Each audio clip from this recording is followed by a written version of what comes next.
Doctor Parakala Prabhakar గారు రాష్ట్రంలో ఎల్లవేళలా అన్ని చోట్ల తెలిసినటువంటి వ్యక్తి. చాలా కాలం నుంచి, దశాబ్దాల నుంచి సామాజిక అంశాల మీద, ఆర్థిక అంశాల మీద, రాజకీయ అంశాల మీద ప్రజల్ని చైతన్యవంతం చేయడానికి అనేక ఉపన్యాసాలు, రైటింగ్స్ చేస్తూ ఉన్నారు. మంచి మంచి పుస్తకాలు రాశారు. ఇప్పుడు దేశం ఎదుర్కొంటున్న అతిపెద్ద సమస్యగా జనమందరూ భావిస్తుండేది ఎన్నికల కమిషన్. అది ఎలా ఏర్పడింది, అది నిర్వర్తించాల్సిన పాత్ర ఏంటి, నిష్పక్షపాతంగా ప్రజాస్వామ్యతంగా పనిచేస్తుందా లేదన్న చర్చ జరుగుతూ ఉంది. దీని మీద ఆంధ్రప్రదేశ్లోను, తెలంగాణలోను పెద్ద ఎత్తున జనాన్ని చైతన్యవంతం చేయడానికి ప్రభాకర్ గారు చాలా ఉపన్యాసాలు చాలా చోట్ల ఇచ్చారు. వారితో మనం ఇంటర్వ్యూ చేస్తూ అనేక అంశాలని ఈరోజు వెలికి తీసుకురావడానికి ప్రయత్నం చేస్తున్నాం. వారి అభిప్రాయాలన్నీ మనకు చెప్తారు. ఎన్నికల కమిషన్ పనితీరు మీద, దాన్ని నియమించినటువంటి తీరు మీద కొన్ని అభిప్రాయాలు ఉన్నాయండి. కొంత సందేహాలు కూడా వ్యక్తం అవుతున్నాయి. ఇప్పుడు ఇవాళ మనకు ఉన్నటువంటి ఎన్నికల కమిషను త్రిసభ్య కమిషన్. త్రిసభ్య కమిషన్ని ఎవరు నియమిస్తారు అని అంటే, అది కూడా ఒక త్రిసభ్య కమిటీ నియమించేలాగా ఇవాళ ఏర్పాటు ఉంది. అందులో సభ్యులు ఎవరంటే ప్రధానమంత్రి గారు, ఆయన మంత్రివర్గంలో ఆయన ఎంచుకున్నటువంటి మరొక మంత్రి, ఇది కాక వీరిద్దరూ కాక ప్రతిపక్ష నాయకుడు, వీరు ముగ్గురు సభ్యులుగా ఉంటారు. అందులో గవర్నమెంట్కి 2:1 మెజారిటీ ఉంటుంది. ప్రధానమంత్రి, ఆయన మంత్రివర్గ సహచరులు, వారు ఏ నిర్ణయిస్తే అదే. అంటే ప్రతిపక్ష నాయకుడి యొక్క ఉనికి ఆ కమిటీలో నామమాత్రంగా ఉంటుంది. ఇదివరకు ఈ త్రిసభ్య కమిటీ కూడా ఉండేది కాదు, కేవలం ప్రభుత్వమే నియమించేది.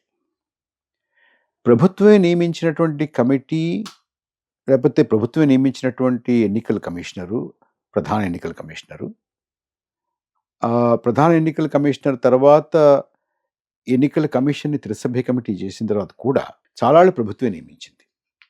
ఇప్పుడు కమిటీ నియమిస్తుంది. ఇప్పుడు ఇవాళ ఈ ఏర్పాటు అయినటువంటి కమిటీకి, ఇదివరకు ప్రభుత్వమే నియమించిన కమిటీకి క్వాలిటేటివ్గా ఏమీ తేడా లేదు.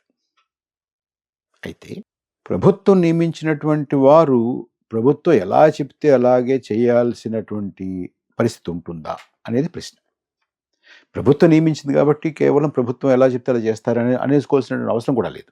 ప్రభుత్వం నియమించినా కూడా నిష్పక్షపాతంగా, స్వతంత్రంగా వ్యవహరించినటువంటి వారు ఉన్నారు, వ్యవహరించేటువంటి అవకాశం కూడా ఉంది. ఎందుకంటే కమిషన్ అనేది ఒక స్వతంత్ర ప్రతిపత్తి కలిగినటువంటి వ్యవస్థ, రాజ్యాంగం చేత. ఒకసారి రాజ్యాంగపరమైనటువంటి పదవిలోకి వచ్చిన తర్వాత అందులో ఉన్నటువంటి వ్యక్తులు కానీ స్వతంత్రంగా వ్యవహరిస్తే ప్రభుత్వం వారిని ఏమీ చేసేటువంటి పరిస్థితి కాదు, చేయలేదు కూడా. నిష్పక్షపాతంగా వ్యవహరించడం, నిష్పక్షపాతంగా వీరు వ్యవహరిస్తున్నారు అనేటటువంటి అభిప్రాయం ప్రజలు కలిగించడం, ఈ రెండు కూడా ముఖ్యమే. అయితే ఇవాళ ఉన్నటువంటి ఎన్నికల కమిషన్ వారు కేవలం ప్రభుత్వం నియమించింది కాబట్టి ప్రభుత్వం ఎలా చెప్తే అలా చేస్తారా అని వెంటనే అనుకోవాల్సినటువంటి అవసరం లేదు. అది ఎప్పుడు అనుకోవాలంటే, వారి పనితీరుని చూసిన తర్వాత, వారి వ్యవహార శైలిని చూసిన తర్వాత, వారు తీసుకున్నటువంటి నిర్ణయాలను చూసిన తర్వాత, వాటిని విశ్లేషణ చేసిన తర్వాత, ఇది ప్రభుత్వానికి అనుకూలంగా వ్యవహరిస్తున్నారా, ప్రభుత్వం ఎలా చెప్తే అలాగా చేస్తున్నారా, ప్రభుత్వానికి ఏది అనుకూలంగా ఉంటుందో అది మాత్రమే చేస్తున్నారా, ప్రభుత్వానికి వ్యతిరేకంగా వెళ్ళట్లేదా, వెళ్ళడానికి నిరాకరిస్తున్నారా, పారదర్శకంగా ఉండట్లేదా అనేటటువంటి కనుక మనం జాగ్రత్తగా పరిశీలించినట్టయితే ఈ ఎన్నికల కమిషన్ ఎలా పనిచేస్తుంది, ఇది ప్రభుత్వం చెప్పు చేతుల్లో ఉందా లేదా అనేటువంటి విషయం తెలుస్తుంది. దీనికి మనం కాంట్రాస్ట్ చూసుకోవాలంటే టిఎన్ శేషన్ మీకు గుర్తుండే ఉంటారు. టిఎన్ శేషన్ నియామకం ప్రభుత్వం చేసింది, కమిటీ చేయలేదు. కానీ ఆయన ఎన్నికల కమిషన్ అనేటటువంటిది ఎంతటి స్వయం ప్రతిపత్తి కలిగి ఉండొచ్చో, ఎంత నిష్పక్షపాతంగా వ్యవహరించవచ్చో, ఎంత స్వతంత్రంగా వ్యవహరించవచ్చో ఆయన నిరూపించి చూపించారు. ఆ రోజుల్లో అభ్యర్థులకు కానీ, ప్రభుత్వంలో ఉన్నటువంటి వాళ్ళకి కానీ, రాజకీయ పక్షాలకు కానీ ఆయన సింహస్వప్నంగా ఉండేవాడు. సో ప్రభుత్వం నియమించింది కాబట్టి నిష్పక్షపాతంగా ఉండరు, స్వతంత్రంగా వ్యవహరించరు అనడానికి లేదు. అది త్రిసభ్య కమిటీ నియమించింది కాబట్టి వాళ్ళు స్వతంత్రంగా ఉంటారని చెప్పడానికి కూడా లేదు. వాళ్ళ వ్యవహార శైలిని బట్టి మనం దాన్ని ఎలాగా ఏం చేస్తున్నారు అనే దాన్ని నిర్ణయించుకోవాలి. ఎన్నికల సంఘం యొక్క వ్యవహార శైలి చూద్దాం. ఈ ఎన్నికల సంఘం అంటే అంతకుముందు 2023లో ఎన్నికల సంఘాన్ని మనం ప్రక్షాళన చేయాలి, దీని నియామకాన్ని మనం సవరించాలి, సంస్కరించాలి అనేటటువంటి ఆలోచనలు, అనేటువంటి డిమాండ్లు వచ్చినప్పుడు సుప్రీంకోర్టు దానికి సమయం పట్టొచ్చు. కానీ ఎలా సంస్కరించాలి, ఎలాగ నియమించాలి అనేటువంటిది పూర్తిగా ఖరారయ్యేంత వరకు ఈ గ్యాప్లో ప్రధానమంత్రి, ప్రతిపక్ష నాయకుడు, సుప్రీంకోర్టు ప్రధాన న్యాయమూర్తి ఈ ముగ్గురు ఉన్నటువంటి త్రిసభ్య కమిటీ తోటి ఎన్నికల సంఘం యొక్క నియామకం జరిగితే బాగుంటుంది అని ఒక సూచన చేసింది. హుటాహుటిన ప్రభుత్వం చాలా తొందరగా చట్టాన్ని చేసి ఒక త్రిసభ్య కమిటీని నియమిస్తున్నాం ఎన్నికల సంఘాన్ని ఎంపిక చేసుకోవడానికి అని ప్రధానమంత్రి సహచరుడైనటువంటి ఒక కేబినెట్ మంత్రి ప్రతిపక్ష నాయకుడిని చెప్పారు. అంటే సుప్రీంకోర్టు ప్రధాన న్యాయమూర్తికి అక్కడ పాత్ర లేకుండా చేశారు. ఒకవేళ సుప్రీంకోర్టు ప్రధాన న్యాయమూర్తి పాత్ర కనుకుంటే ప్రధాన న్యాయమూర్తి అటు ఇటు కాకుండా నిష్పక్షపాతంగా ఉంటాడు అనుకుంటాం మనం. రెండోది ప్రతిపక్ష నాయకుడు, మూడోది ప్రధానమంత్రి. వీరి ముగ్గురు మధ్య ఉంటే కాస్తంత ఆశ ఉండేది, ఇది నిష్పక్షపాతంగా ఉంటుందా ఉండదా అనేది వ్యవహార శైలిని బట్టి అర్థమవుతుంది మనకి. అయితే ఉంటుంది కదా అనుకోవడానికి అవకాశం ఉంటుంది. అయితే దీన్ని తిరగదోడి కేవలం ప్రధానమంత్రి నియమించినటువంటి మంత్రి, ప్రతిపక్ష నాయకుడు మాత్రమే ఉంటారు అనేటువంటి ఒక కమిటీని చట్టం ద్వారా చేసేసారు. ఇక్కడ అనుమానాలకు తావొచ్చింది. ఆ తర్వాత ఏమైంది, మీకు 2024 లోక్సభ ఎన్నికలకి చాలా కొద్ది రోజుల ముందు అప్పటికే ఉన్నటువంటి ఒక ఎన్నికల కమిషనర్ రాజీనామా చేశారు. ఎందుకు చేశారో మనకి ఎవరికి ఇంతవరకు తెలియదు.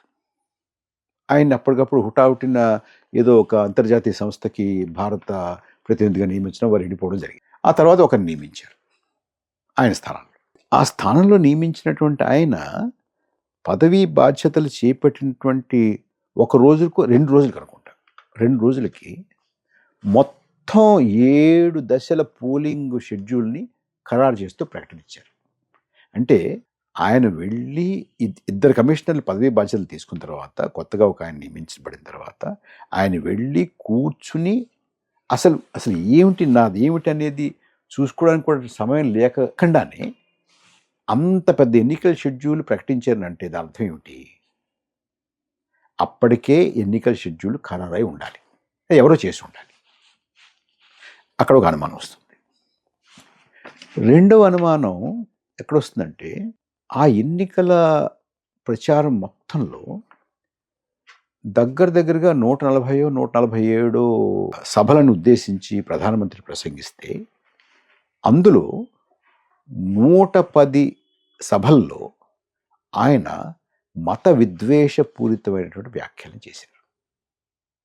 చేస్తే ఈ ఎన్నికల కమిషన్ కనీసం ఈ మోడల్ కోడ్ ఆఫ్ కాండక్ట్ ఉంటుందండి, దాంట్లో ఇటువంటి ప్రసంగాలు చేయకూడదనేది చాలా స్పష్టంగా చెప్పుంటారు. ఇలాంటి ప్రసంగాలు చేస్తున్నారు ఏమిటి అని వారికి ఒక నోటీస్ ఇవ్వడం కానీ, వారిని ఆపడం కానీ ఏమీ చేయలేదు. సో ఇది మరొక సందర్భం అనుమానాలకి దారితీసింది. మూడోది ఎన్నికల షెడ్యూల్. అంటే ఎక్కడ ఎన్ని దశలు ఉండాలి, ఏ రాష్ట్రంలో ఎన్ని దశలు ఉండాలి. చూడండి, 25 స్థానాలు ఉన్నట్టు ఆంధ్రప్రదేశ్లో 25 స్థానాలు ఉంటే ఒక్క విడతలో పోలింగ్ చేసేసారు. పక్కనే ఉన్నటువంటి ఒరిస్సా రాష్ట్రంలో కేవలం 22 స్థానాలు, ఇక్కడ కన్నా తక్కువ, 4 విడతల పోలింగ్ పెట్టారు. ఏం చేత పెట్టాల్సి వచ్చింది అంటే తక్కువ ఏమిటని. 39 స్థానాలు తమిళనాడు ఒకే రోజు ఒకే విడత చేసేసి, 40 స్థానాలు, ఒకే స్థానం ఎక్కువ బీహార్, 7 విడతల పోలింగ్ పెట్టారు. 7 విడతల పోలింగ్ ఉత్తరప్రదేశ్ లాంటి రాష్ట్రంలో 80 స్థానాలు ఉంటే పోనీ అనుకోవచ్చు. 40కి 7, 39కి 1, 25కి 1, 22కి 4.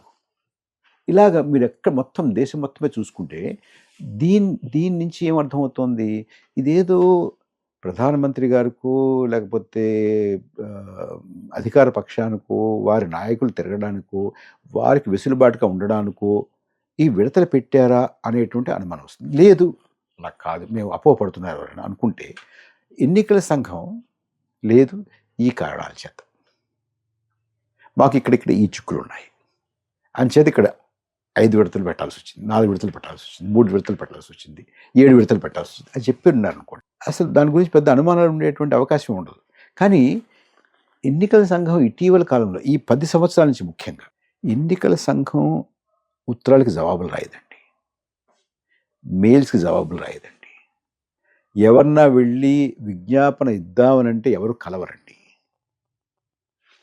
ఒకవేళ అక్కడ ఉన్నటువంటి వాచ్మెన్కో సెంట్రీకో అక్కడ ఉన్నటువంటి ఎవరికో అక్కడ పడేసి వచ్చినా కూడా దానికి కూడా సమాధానాలు రావండి. ఆర్టీఐ వేస్తే కూడా సమాధానాలు రావండి. అంచేత ఎన్నికల సంఘం పనితీరు అనుమానాస్పదంగా ఉంది. వాళ్ళ నియామకమే అనుమానాస్పదంగా ఉంది. నియామకం ఎవరు చేసినా కూడా గతంలో స్వతంత్రంగా వ్యవహరించారు అనేటటువంటి ఒక అనుభవం ఉంది కాబట్టి కొన్నాళ్ళు ఆగి చూద్దాం అనుకున్నా కూడా వాళ్ళ ప్రవర్తన కానీ వారి పనితీరు కానీ వారి అధికార పక్షానికి అనుకూలంగా వ్యవహరిస్తున్నటువంటి అనుమానాలు చాలా బలపడేలాగే వారు వ్యవహరించారు.